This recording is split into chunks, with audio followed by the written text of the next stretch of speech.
ரொம்ப விளாண்டாடாத பக்கத்துல இங்க பங்களாதேஷ், இங்க இலங்கை, ஒரு சின்ன பகுதி, சின்ன நம்ம மாநிலத்துல, நம்மள ஒரு மாநிலம் கூட அவன் சின்ன நாடு. அவன் பொருளாதார வீழ்ச்சியை கண்டான். பங்களாதேஷ்ல கலவரம் பார்த்திருக்க, இலங்கையில கலவரம் பார்த்திருக்க. ஏன் ஏன் பொருளாதார வீழ்ச்சி, பசி. ஒரு கிலோ ஆப்பிள் 1000 ரூபாய்னா, பெட்ரோல் லிட்டர் 5000. அதிபர் ராஜபக்ச வீட்டை மக்கள் முற்றுகையிட்டார்கள். விலை உயர்ந்த கார்கள் நின்றது. ஒரு காரை கூட அந்த மக்கள் எடுத்துக்கொண்டு செல்லவில்லை. என் உடன் பிறந்தவனே 5 காரையும் தீ வச்சு கொளுத்தினார்கள். ஏன்? அவனுக்கு வேண்டியது கார் அல்ல, நீர், சோறு. நீ என்ன கற்பிக்கிறாய்? எப்படி எங்களை காலி பண்ணுகிறாய்? அதுல வந்தது பாரு. முதல்ல அணுல அங்க இருக்கிறவனை வெளியேற்றுறது, அப்புறம் தஞ்சையில மீத்தேன் ஈத்தேன் அங்க இருக்கவனை வெளியேற்றுறது, அப்புறம் பூர்வீக குடிகள் தலைநகரில் வாழ்ந்த ஆதி தமிழ் குடிகள் எங்களை அங்கிருந்து செம்மஞ்சேரி, கண்ணகி நகர், கல்லுக்குட்டை, பெரும்பாக்கத்துக்கு தூக்கி தள்ளிட்டான். திருப்பி ஒவ்வொரு இடத்துல மேல்மாவில சிப்காடு, அங்க அந்தியூர்ல சிப்காடு, பெருந்துறையில சிப்காடு, திண்டுக்கல்ல சிப்காடு, எல்லாம் சிப்காடு. சிப்காடு எங்க கையில திருவோடு, எல்லாம் சிப்காடு. யாரு இந்த சிப்காட்டு முதலாளி? எந்த ஒரு புடுங்கி முதலாளி யாருக்கு தெரியும்? தெரியாது. யாருக்கு தெரியும் சொல்லு? உன் ஊபர் ஓலா முதலாளி அவன் தெரியாது. உன்னுடைய சுயி சுமோட்டோ முதலாளி அவன் தெரியாது. காற்றை வியாபாரம் பண்ணிக்கிட்டு இருக்காண்டா அந்த முதலாளி உன் கண்ணுக்கு தெரிய மாட்டான். எங்க இருக்கான்னு தெரியல. உன்னுடைய உழைப்பை, உன்னுடைய நிலத்தின் வளத்தை எல்லாவற்றையும் சுரண்டி கொண்டு போயிட்டு இருக்கான். 2000 ஏக்கர், 3000 ஏக்கர், 4000 ஏக்கர் என்று விளைநிலங்களை பறித்துக் கொண்டு வாழ்விடத்தில் இருந்து வெளியேற்றி பாரு. நெய்வேலி பழுப்பு நிலக்கரி பலாயிரக்கணக்கான ஏக்கர் விளைநிலத்தை பறிச்சுட்டு வாழ்விடத்திலிருந்து நம்ம மக்களை வெளியேற்றிட்டான். வீட்டுக்கு ஒருத்தனுக்கு வேலை தரோம்னா ஒருத்தனுக்கு வேலை கொடுக்கல, அங்கேயும் போய் நாங்க தான் போறோம். 299 பேரை வேலைக்கு எடுத்தது நெய்வேலி பழுப்பு நிலக்கரி மின்சார நிறுவனம். ஒருத்தன் கூட அதுல தமிழன் இல்ல. உன்னால நம்ப முடியாத நிலம் என்னது, வளம் என்னது, வேலை அவனுக்கு. எப்படி கேட்க நாதி இல்லை. ஏன்? இந்தியன் திராவிடன் அதிகாரம் தமிழனுக்கு எதிரானது.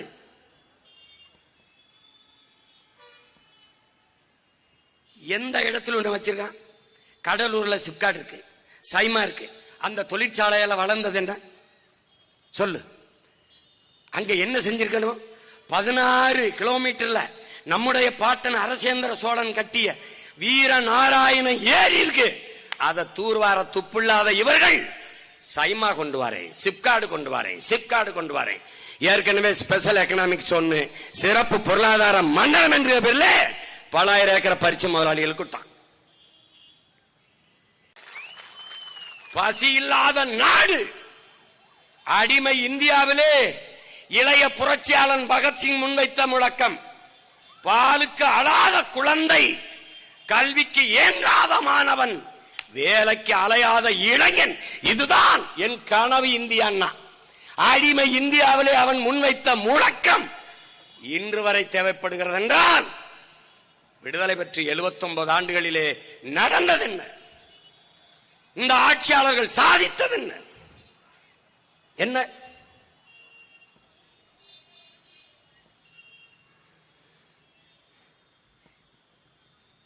திரும்ப திரும்ப உங்கள் உடன் பிறந்தன் கற்பிக்கிறேன். எந்த தேசத்திலையும் பறந்து செல்ல விண்ணூர்தி இல்லை, பயணிக்க கார் இல்லை, பார்க்க தொலைக்காட்சி இல்லை, பயன்படுத்த அலைபேசி இல்லை, செல்போன் இல்லை என்று எந்த நாட்டிலும் புரட்சி வந்தது இல்லை. எந்த நாட்டிலே நீரும் சோறும் இல்லையோ அந்த நாட்டில் புரட்சி வராமல் இருந்ததில்லை. அதை எதிர்கொண்டு தடுக்க எந்த தலைவனும் நின்றதில்லை. உனக்கு நோக்கிய வளர்ச்சி யாருக்கான வளர்ச்சி? யாருக்கான வளர்ச்சி? உலகத்திலே மிகப்பெரிய பணக்காரர் அதானி இருக்கிற நாட்டில்தான் 28 விழுக்காட்டு மக்கள் இரவு உணவில்லாமல் தூங்கச் செல்கிறார்கள். உடன் பிறந்தானே இது வளர்ச்சி. பசியோடு என் நாட்டு குடிகள் படுக்க செல்ல மாட்டார்கள். பசியோடு என் தேசத்தின் பிள்ளைகள், பச்சிளங்குழந்தைகள் படுக்க செல்ல மாட்டார்கள் என்ற உறுதியை இந்த ஆட்சியாளர்கள் தர முடியுமா? தந்து இருக்கார்களா? பிறகு எது வளர்ச்சி? எது வளர்ச்சி? விரைந்து செல்ல சாலை 4 வழி 8 வழி, அதிலே பயணிக்க 1.5 கோடி 2 கோடி 80 லட்சம் 90 லட்சத்திற்கு மகிழ் உந்துகள் கார், மலையை நொறுக்கி மாளிகை, மலையை கற்களாக்கி சாலை ரோடு, விரைந்து செல்ல விரைந்து செல்ல.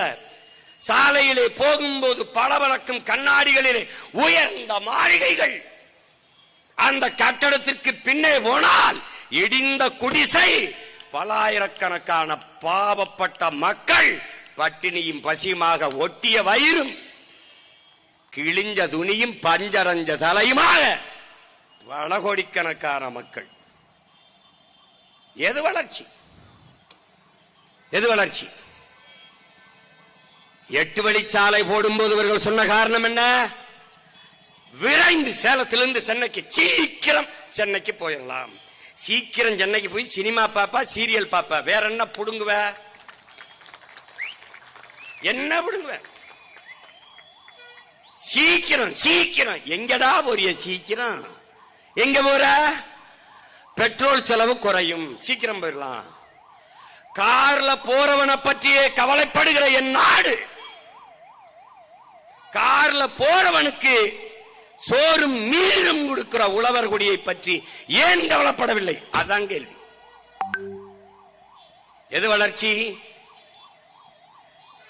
எது வளர்ச்சி? 5000 ஏக்கரிலே 5369 ஏக்கரிலே ஏர்போர்ட் கட்டுவதல்ல வளர்ச்சி, ஏர்பூட்டி உழுவதுதான் வளர்ச்சி.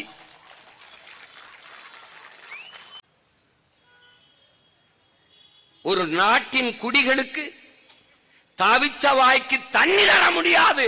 தரமான குடிநீரை தர இயலாத அரசு அரசா தரிசா என்பதை அறிவார்ந்த என் தம்பி தங்கைகள் கேள்வி எழுப்பி பார்க்க வேண்டும்.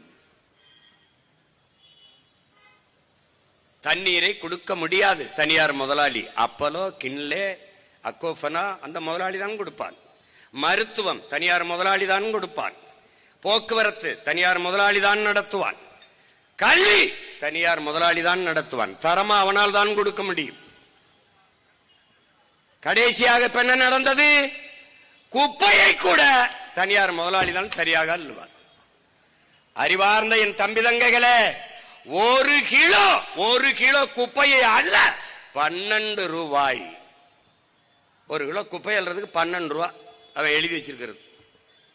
இந்த அரசு நடத்துற கழிவறை இருக்குல்ல, இந்த கழிவறை கழுவ 3 ரூபா செலவழிச்சா நல்லா கழுவிடலாம், பளிச்சுன்னு கழுவிடலாம். 350 ரூபா ஒரு கக்குச கழுவ. இவங்க அந்த கக்குசிலே பூட்டி வச்சு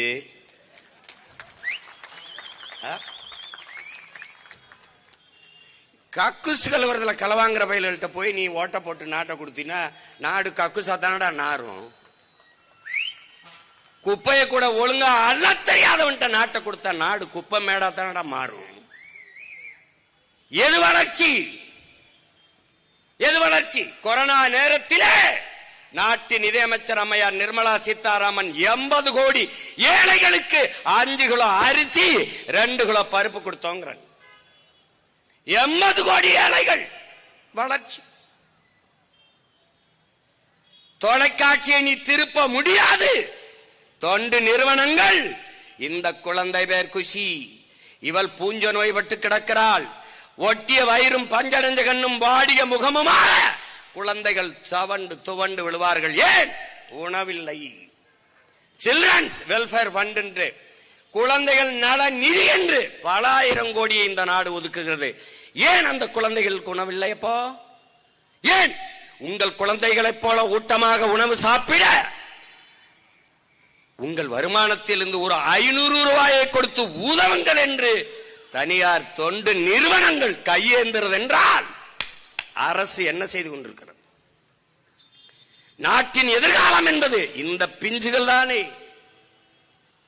இந்த இளம் தளிர்கள் தானே, அவர்களுக்கே உணவில்லை என்றால் எது வளர்ச்சி? எது வளர்ச்சி? ஓட்டை குறிவைப்பவன் நாட்டை கவிட்டு கவலைப்பட மாட்டான். மக்களின் வாக்கை குறிவைப்பவன் அவர்களின் வாழ்க்கையை பற்றி கவலைப்பட மாட்டான். திரும்ப திரும்ப உங்கள் பிள்ளைகள் பதிவு செய்கிறோம், நாங்கள் உங்களின் ஓட்டுக்கானவர்கள் அல்ல, இந்த நாட்டுக்கானவர்கள் என்பதை அறிவார்ந்த தமிழ் சமூக மக்கள் புரிந்து கொள்ள வேண்டும். நாங்கள் உங்களின் வாக்குக்கானவர்கள் அல்ல, வருங்கால தலைமுறை பிள்ளைகளின் வாழ்க்கைக்கானவர்கள் என்பதை என்னரும் தமிழ் சொந்தங்கள் புரிந்து கொள்ள வேண்டும். இங்கே வளர்ச்சி என்ற சொல், வேலைவாய்ப்பு என்ற சொல் திரும்ப திரும்ப உங்கள் காதுகளிலே கேட்டுக்கொண்டே இருக்கும். டெவலப், எம்ப்ளாய்மெண்ட், இது போன்ற வார்த்தைகள் திரும்ப திரும்ப உங்கள் காதுகளில் விழும். ஆனால் எது வளர்ச்சி என்று கேட்டால் எவரிடத்திலும் இருந்து பதில் வராது. என்னரும் தமிழ் சொந்தங்களே, என்னிலும் இளைய என்னுயிர் தம்பி தங்கைகளே, இந்த நாடு தனிப்பெரும் முதலாளிகளின் வளர்ச்சியை ஒட்டுமொத்த தேசத்தின் வளர்ச்சி என்று கட்டமைக்கிறது. வெறும் அற்ப ஒரு 500,000 முதலாளிகள் வாழ்வதற்கு மொத்த நாட்டு குடிகளையும் நாசம் செய்கிறது.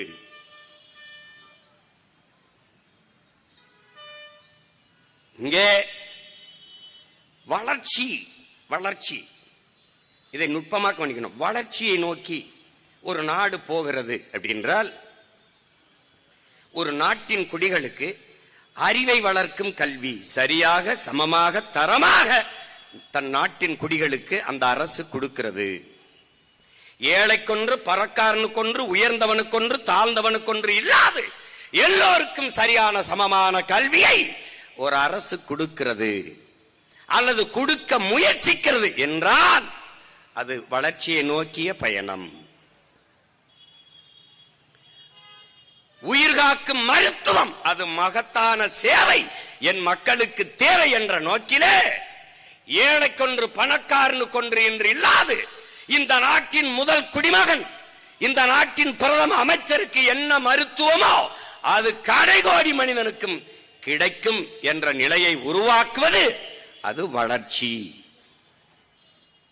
தாய் மண்ணை மீட்க காக்க போராடிய நம்முடைய பாட்டன்கள்